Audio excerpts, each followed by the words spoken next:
My evaluation essay asked Dr. Margaret Chan, the WHO Director General, should the WHO have declared Ebola a public health emergency of international concern earlier than August 8, 2014.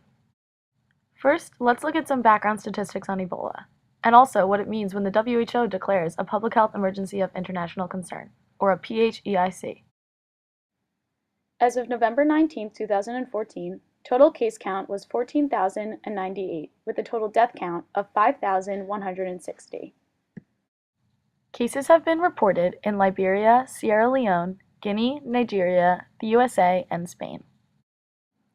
There have also been cases recorded in Switzerland, Italy, UK, Norway, France, and Germany. The Ebola virus disease has caused a lot of fear in the media and in the general public, mostly because of the exponential case prevalence and incidence in West Africa.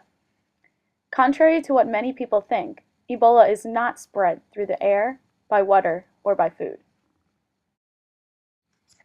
However, Ebola can be spread through direct contact with objects, like needles, that have been contaminated with the virus, infected primates or fruit bats, or blood and bodily fluids such as vomit or feces of a person who is sick with Ebola. On October 9, 2014, the World Bank announced that an estimated $32.6 billion will be spent on Ebola in West Africa by the end of 2015. So how exactly does a PHEIC get declared? Well, first, the WHO calls the International Health Regulations, or the IHR, to meet. They then analyze the situation to see if it fits the criteria of a PHEIC. A public health emergency of international concern is defined as an extraordinary event that constitutes a public health risk to other states through international spread of diseases, and also potentially requires a coordinated international response. I have suggested these three criteria to analyze the options that I have presented to Dr. Margaret Chan. These three criteria are intervention effectiveness on health, public distress, and cost effectiveness. The first option is to declare a PHEIC 1 month earlier on July 8th. As seen in this graph, deaths and cases started to increase at an even faster rate at this time. In the 4 days between July 8th and July 12th, the WHO reported 85 new Ebola cases in Africa, highlighting continued high levels of transmission. Between early July and early August, there were about 2,000 new cases. Therefore, declaring this earlier may have reduced the amount of money needed to control Ebola. Also, with case counts down, there may have been a decrease in public fear and less false media attention. The second option is to tackle the Ebola situation right away, when the first case was recorded in December. This would have to occur without declaring a PHEIC, since criteria would not have been met yet. Option 2 would be extremely cost-effective, considering the outbreak in West Africa would not have occurred yet, and therefore it would take less funds to control the situation. With very low case and death counts, there would be very little public distress.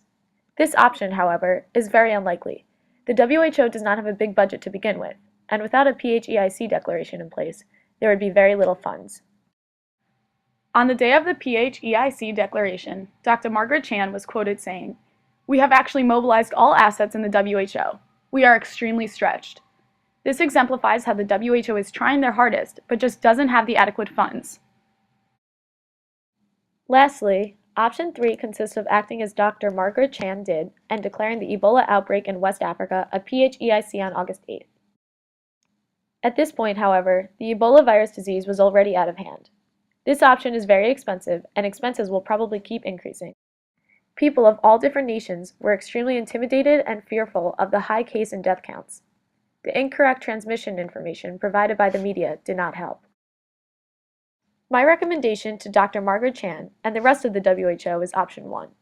Option 1 is to declare the Ebola outbreak in West Africa a public health emergency of international concern a month earlier than they did. This would be around July 8th. This option has the potential to decrease transmission rates, decrease mortality rates, and decrease funds needed to support the affected countries. One of the biggest concerns of the Ebola outbreak is the fact that it has the potential to spread to other countries. By tackling the issue on July 8th, there may have been less cases that got to other countries. As seen here, it was a little late for that. Liberia, Sierra Leone, Guinea, Nigeria, Spain, and the United States all had cases. Now, let's talk about the action plan. Because my evaluation essay was based on a decision that was already made, obviously the actual action cannot be changed. However, what can be changed is the next steps to control Ebola. Some places, such as Australia and Canada, have put travel restrictions in place. I believe that everyone that leaves Africa should go through a series of medical examinations and then be watched for symptoms for 30 days before they could leave Africa. I believe that the most important step moving forward is to contain Ebola to Africa. Whether this means closing borders, canceling flights from West Africa, or creating stricter isolation policies, I believe that this can really make a difference. It is time for Dr. Chan to make up for lost time and be more proactive in the fight against Ebola.